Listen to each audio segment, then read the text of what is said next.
Saúde é Básica. Comigo, Fernando Rocha, uma série de podcasts em parceria com a Unimed. Um bate-papo leve e direto sobre saúde com alguns dos maiores especialistas do Brasil. Chegamos! Afinal de contas, você sabe o que é ser idoso? A idade é algo relativo? Como a medicina moderna encara as doenças que chegam com o envelhecimento? Nesse Saúde é Básica, contamos com o professor Dr. Renato Veras, que criou o curso de Gerontogeriatria na Faculdade Unimed. Obrigado, Fernando. E também com o Dr. Gustavo Geneliu, geriatra da Unimed em Vitória, no Espírito Santo. Muito obrigado, Fernando. Sejam bem-vindos, doutores. Vamos tentar definir o que é e como e quando o indivíduo é considerado idoso. Quem é que se arrisca primeiro? Se nós formos pegar 60 anos, que é a lei no Brasil que define idoso, e se nós pegarmos 20 anos atrás, uma pessoa de 60 anos certamente estava muito mais envelhecida, né? Ou com atividades laborais muito diferentes da de hoje. Existe o que a gente chama de idade cronológica, que é aquela idade que está lá na nossa certidão de nascimento, na carteira de identidade, e também a idade biológica. E essa questão da divisão por etárias, né? À medida que a expectativa de vida vem mudando, não só no Brasil, né? No mundo inteiro, essa expectativa vem mudando, a gente, já há algum tempo na geriatria, a gente já subdivide, né, o que é ser idoso. Então, existe o paciente idoso, que é aquele com mais de 60 anos, existe o paciente, aquela pessoa que a gente chama já de o super idoso, muito idoso, que é aquele paciente com mais de 80 anos, onde essas doenças que realmente são mais prevalentes a partir dos 60, elas ficam muito mais prevalentes a partir dos 80 anos. E a gente já começa a encontrar de forma mais frequente o que a gente chama na geriatria de síndrome de fragilidade, que é aquele idoso que às vezes não tem nenhuma doença específica, mas ele vai tendo perdas funcionais caracterizadas principalmente por uma sarcopenia, por uma perda da massa muscular. Agora, nos países desenvolvidos, isso acontece de uma maneira diferente? Pergunto isso porque aqui no Brasil a gente já está tendo um movimento nessa pirâmide, né? Nós já temos mais vovós e vovôs do que netos. Se a gente olha para como o idoso é tratado em países desenvolvidos, a gente pode ter uma lição e tanto, né? Fernando, eu vou utilizar dois países ricos, poderosos, com a medicina considerada medicina de ponta. Falar dos Estados Unidos e da Inglaterra. São países, inclusive, que falam a mesma língua. Então, o que é que você poderia imaginar desses países onde tem uma boa medicina? Que a prevalência de doença, o custo das doenças fosse relativamente semelhante. Não é. Por quê? Porque a medicina do Reino Unido, ela pratica com um médico de família, que é um médico, né, o GP, é um médico muito bem formado, é um médico que tem uma resolutividade muito alta e ele tem uma carteira de clientes, né, onde ele acompanha, monitora e sabe detalhadamente, né, o que é que está ocorrendo com essa pessoa. É claro que um acompanhamento com esse cuidado ou com esse detalhamento numa população que você sabe que, com o passar dos anos, ela se fragiliza, ninguém precisa ser médico, ninguém precisa ser cientista para me responder uma pergunta muito simples do tipo: vamos botar num canto direito aqui da sala 50 pessoas de idade entre 15 e 25 anos. E no outro canto, vamos botar mais 50 pessoas de idade variando entre 85 e 95 anos. E perguntar para uma pessoa leiga, uma pessoa absolutamente fora da área da saúde, qual é o grupo mais doente, qual é o grupo mais frágil. É claro que são os idosos. E por que isso? Porque é um desgaste natural do organismo e a partir dos 45, 50, 60 anos começa a ter doenças crônicas. E, na verdade, não é uma doença crônica, é uma multiplicidade de doenças crônicas. E doença crônica, depois de instalada, ela não mais regride.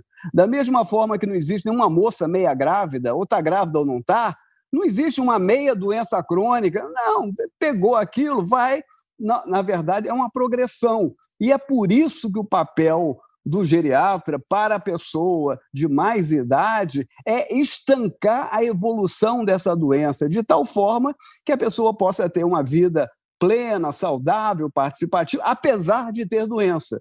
Isso confunde um pouco a cabeça dos jovens colegas, né? Fala, não, o papel do médico é curar. Não, doença crônica você não cura, mas você pode estabilizar e oferecer uma oportunidade de mais 20, 30, 40 ou 50 anos de vida, apesar de você conviver com essa doença. Por isso, né, que nesse campo do envelhecimento, da geriatria, é de fundamental importância nós discutirmos, né, os modelos assistenciais, as práticas que têm que ser realizadas, a necessidade de um prontuário muito bom, principalmente com a tecnologia que tem hoje. Agora, com o Covid, nós aprendemos que podemos fazer consultas presenciais e online, ou seja, esse contato frequente com o paciente e muito também com o familiar, que muitos idosos já estão mais frágeis, a família interage muito. O Brasil está caminhando para um modelo de pirâmide que a gente tem hoje nos Estados Unidos, na Inglaterra, na Suécia, né? Que é um modelo onde a base da pirâmide ela vai se encurtando um pouco, né? E a gente no meio da pirâmide ela vai ficando mais bojuda, mais alargada, né? Que realmente são países mais envelhecidos ainda do que o Brasil, mas a nossa pirâmide ela está caminhando para isso também, né? À medida que a melhoria e ao acesso ao sistema de saúde, em especial as pessoas menos favorecidas, a gente vai conseguir organizar essa nossa pirâmide. Ela vai caminhar para uma pirâmide, a perspectiva é que em 2030, 2040, a nossa pirâmide etária ela fique muito parecida com a pirâmide demográfica nos países desenvolvidos. Nós temos regiões dentro do Brasil, um exemplo claro é o bairro de Copacabana, no Rio de Janeiro, em que a pirâmide etária do bairro de Copacabana ela é praticamente idêntica à pirâmide etária de países desenvolvidos. Eu sou médico geriatra de formação, mas sempre gostei muito de medicina hospitalar e acabei fazendo medicina intensiva depois. Então, assim, às vezes quando a gente fala, e principalmente nesse momento agora do Covid, em que em determinadas situações, graças a Deus raras, mas em determinadas situações a gente tem que fazer paliação em pacientes agudos, né?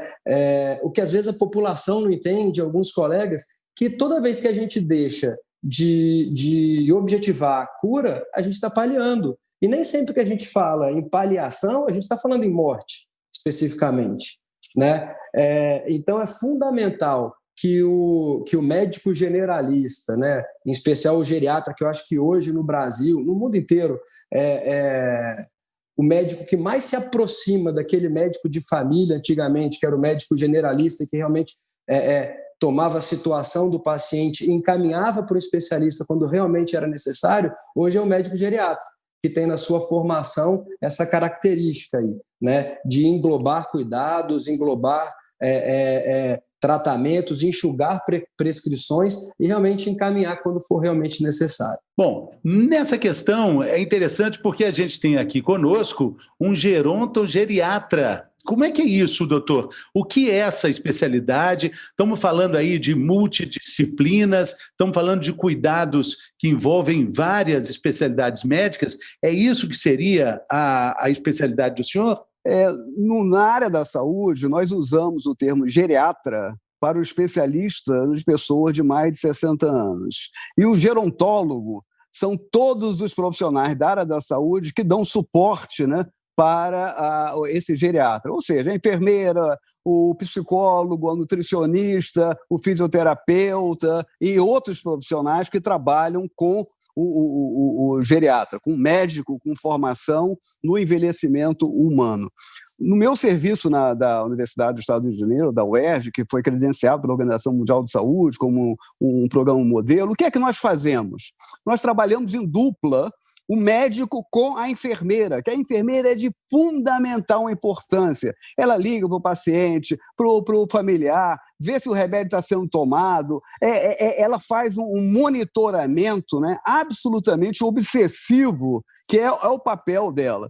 Mas a gente sabe hoje em dia que a questão nutricional é muito importante, a alimentação. Então, nós temos, né, sempre esse apoio da nutricionista. Sabemos, né, que é um momento da vida, um momento de alguma tristeza, perda de pessoas, proximidade da morte. Então, o papel do psicólogo, né, é de levantar um pouco o astral desse idoso, de conversar dificuldades, um mundo tão diferente. Então, nós temos também os gerontólogos, né, que trabalham na nossa equipe, os psicólogos. Temos também a questão da reabilitação.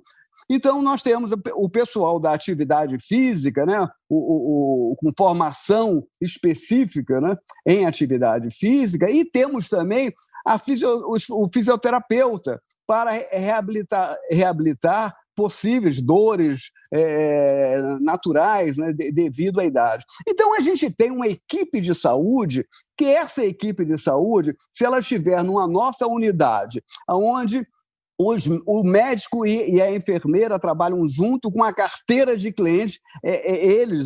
Essa dupla só atende as pessoas do seu grupo que lhe pertence, com um bom prontuário eletrônico, com formação qualificada das pessoas. É claro que a resolutividade é muito maior e é claro que é um serviço muito mais eficiente.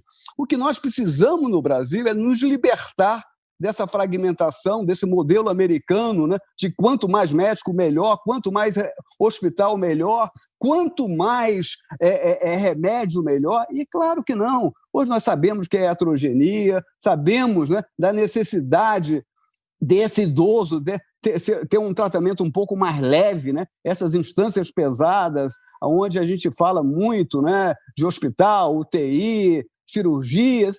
Vamos tentar, né, trabalhar de uma forma um pouco mais harmônica, um pouco mais humana, um pouco mais cuidadosa.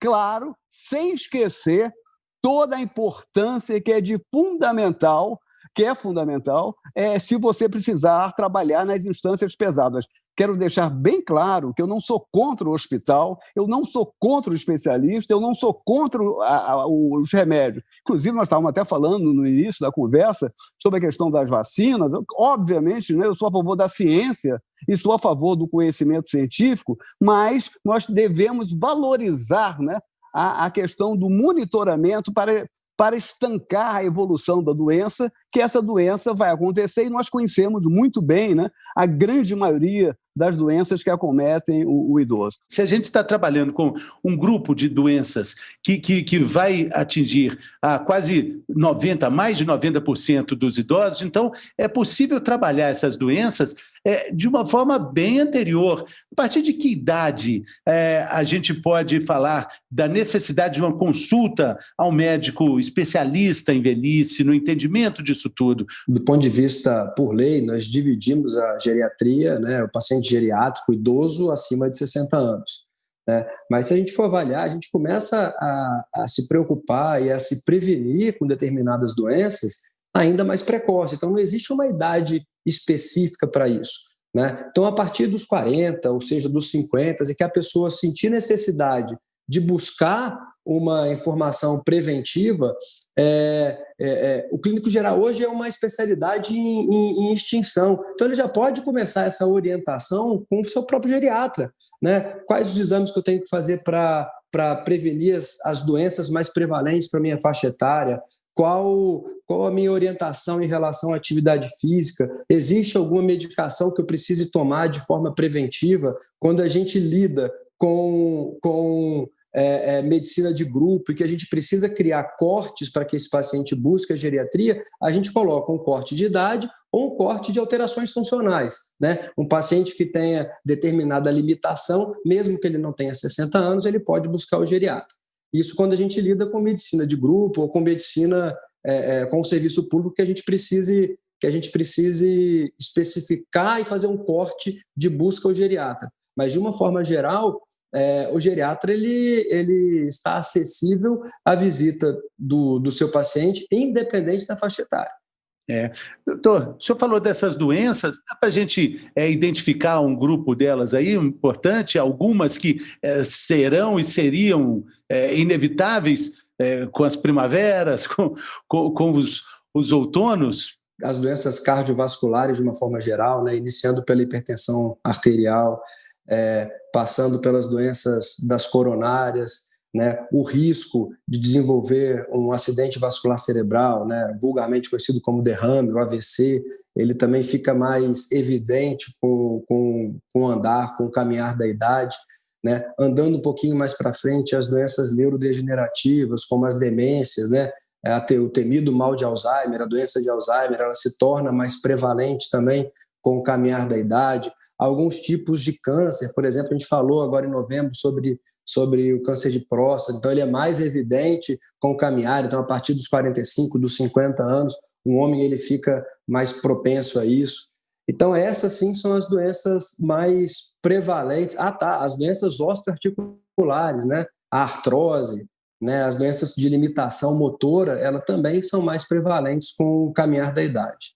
Agora, começa talvez no paradigma de que o idoso, se está sentindo bem, ele não precisa ir no médico, ele não precisa procurar um médico. A princípio tem razão, mas como é que a gente colocaria essa frase? Se o idoso está bem, ele não precisa ir ao médico com frequência? Ou com que frequência? Ou o que fazer também com esse idoso? Qual a informação para esse idoso que se sente bem de saúde? Fernando, o equívoco está exatamente nesse ponto. Porque se nós sabemos que o organismo, com o passar dos anos, vai se fragilizar, o monitoramento pode ser um monitoramento leve. Agora que nós aprendemos com a telemedicina, você pode ter consultas de 5 minutos com a enfermeira, antecipa o problema. Todo mês. Ou seja, nós temos que pensar diferente. O médico, o consultório do médico, o hospital, não é lugar de a pessoa chegar quando está próximo da morte. Não, é exatamente o oposto. Se você foi cuidado o tempo todo, a gente vai detectar os problemas de saúde de uma forma muito mais precoce, onde a probabilidade de sucesso é muito maior. Isso é lógico, só que agora nós temos que mudar tudo aquilo que nós sabemos para a prática do dia a dia. Nós não temos uma tradição preventivista, nós temos uma tradição intervencionista. Essa mudança se faz necessária. A gente está vivendo mais, né? Isso é um fato. Mas, ao mesmo tempo, a gente tem uma população grande de obesidade, temos também pessoas que não fazem atividade física, mas temos remédios poderosos que controlam problemas decorrentes tanto da falta de atividade física quanto da obesidade. A gente vai ter também uma população de idosos mais fragilizados, que vivem muito, mas com pouca qualidade de vida. Não adianta só viver mais, a gente tem que viver mais e viver melhor. Viver mais e viver livre ou com menos disfunções ou livre de limitações, né? E é isso que é o foco da geriatria, não só prolongar a vida, mas prolongar a vida com qualidade, né? E a boa notícia disso daí é que não existe fórmula milagrosa para isso. Né? Não existe uma pílula da juventude ou uma pílula que cure as doenças crônicas. Acho que eu falei na última conversa que a gente teve, Fernando, não sei se você vai se recordar, mas eu falei sobre as Blue Zones, né? Que são 5 áreas do globo em que a gente encontra que são os idosos, às vezes centenários, nonagenários, e assim, eles, além de viverem mais, eles vivem mais e com menos doenças, com menos limitações. Né? E a grande vantagem, virtude disso daí é que nenhum deles precisou de nenhuma fórmula milagrosa, nem de ficar indo a vários especialistas. Né? Eles tinham uma vida com pouco estresse, uma vida em que o trabalho ele não era o ponto central da vida dele, né? Eles não viviam para trabalhar, eles trabalhavam para viver. Né, em que a família e os amigos eram o centro, existia uma alimentação regrada, uma boa hidratação, uma atividade física regular, mas nenhum deles frequentavam academias, era uma atividade física de subir lance de escada, de ir trocar o carro por ir ao trabalho de bicicleta, a pé. Então, assim, a gente não precisa, isso que o Renato fala é verdade, a gente não precisa de vários médicos cuidando de uma pessoa. A gente realmente, aqui no Brasil, a gente tem uma visão muito hospitalista. Doutor, a questão da Blue Zones, o senhor tem uma experiência parecida com ela, ou pelo menos de tentativa de criar uma Blue Zone, com a Universidade Aberta da Terceira Idade. Reúne esses atributos aí que o doutor Gustavo acabou de falar, não é não? Não, claro. E a grande questão é que quando você tem, por exemplo, no nosso serviço, pessoas que vão fazer essas atividades com os gerontólogos, com conversas, com palestras sobre alimentação ou atividade física, onde você tem uma enfermeira que liga para essa pessoa, a miúde, para saber como é que essa pessoa está e registra isso no prontuário, onde tem um médico bem formado, qualificado, fazendo sempre reciclagem, porque nós estimulamos muito, né, a atualização do profissional, a nossa chance de sucesso é muito grande. E essa chance de esse sucesso, na verdade, isso fica evidente para o familiar e para o nosso cliente. Então, é um cliente que ele é muito fidelizado ao serviço, ele gosta de ir lá, porque ali é um local onde oferece, né, aquilo que ele procura, melhor qualidade de vida. Além disso, nós temos como um anexo, digamos, desse nosso centro de saúde, as atividades lúdicas, onde tem música, tem dança, tem discussões, tem palestras, cursos de informática, cursos de línguas. Então, isso tudo cria, né, uma atmosfera, né, de um cuidado absolutamente intenso.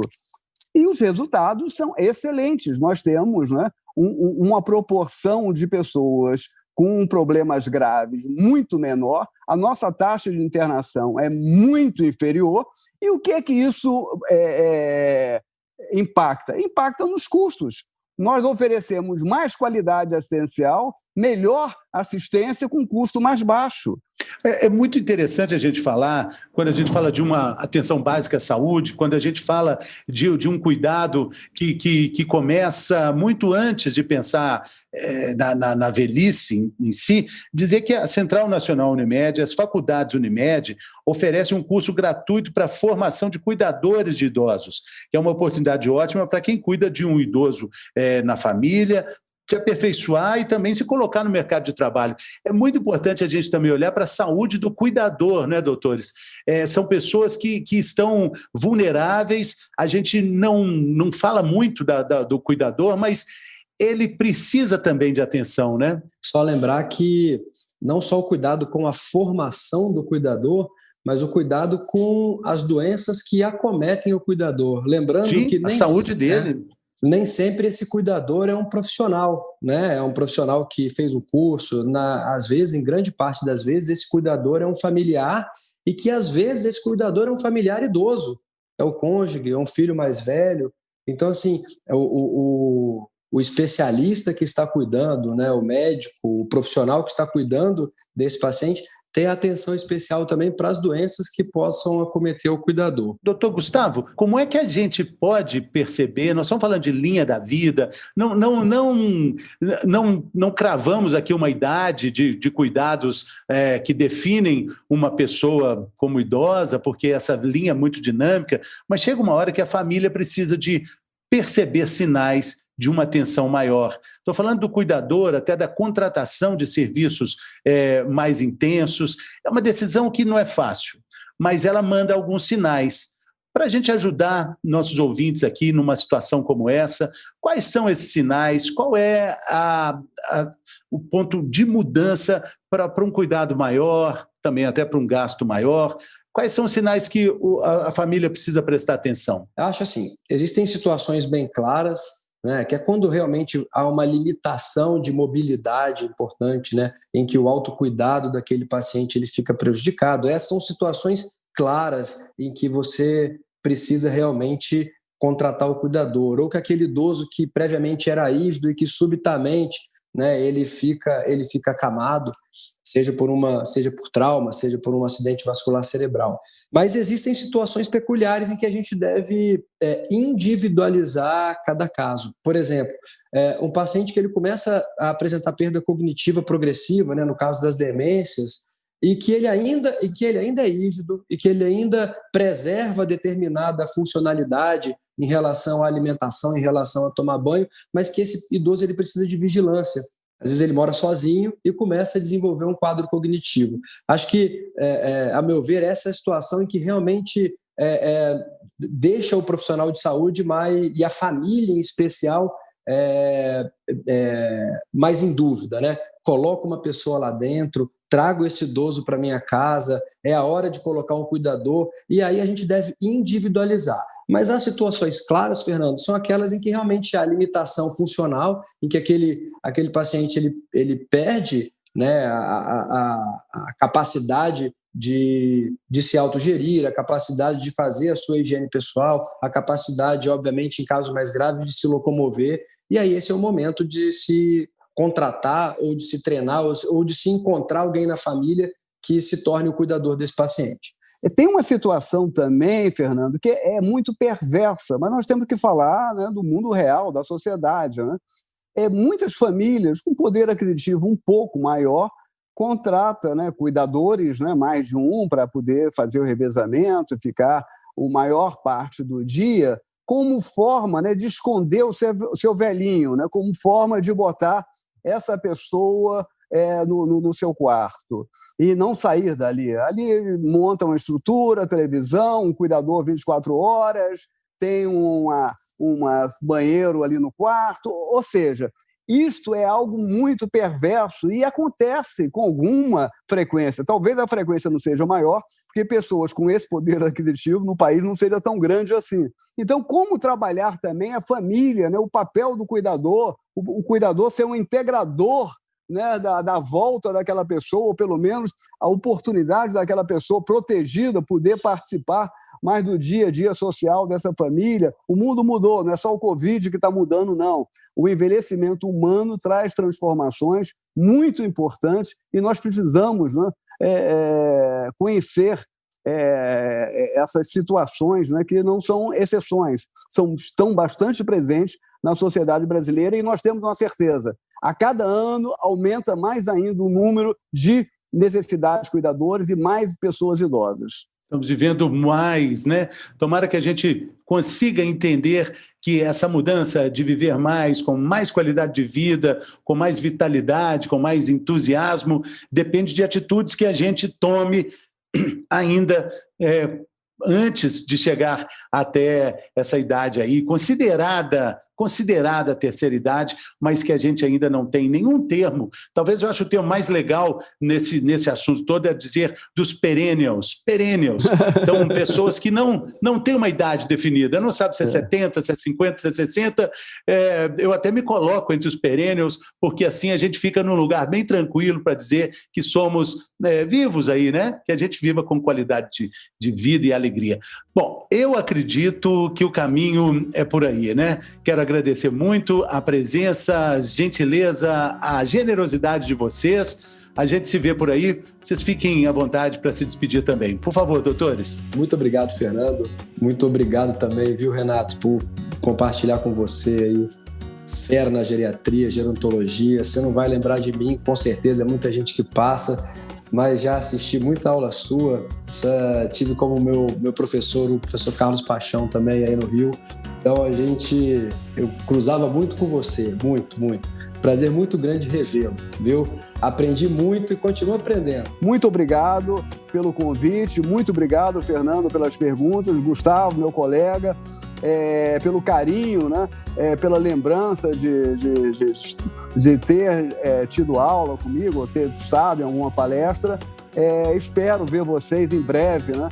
Porque foi um prazer grande estar podendo discutir um pouco da geriatria brasileira, que precisa melhorar, precisa inovar, e nós vamos, né, lutar até o final para que isso ocorra. Valeu, pessoal. A gente se vê. Até a próxima.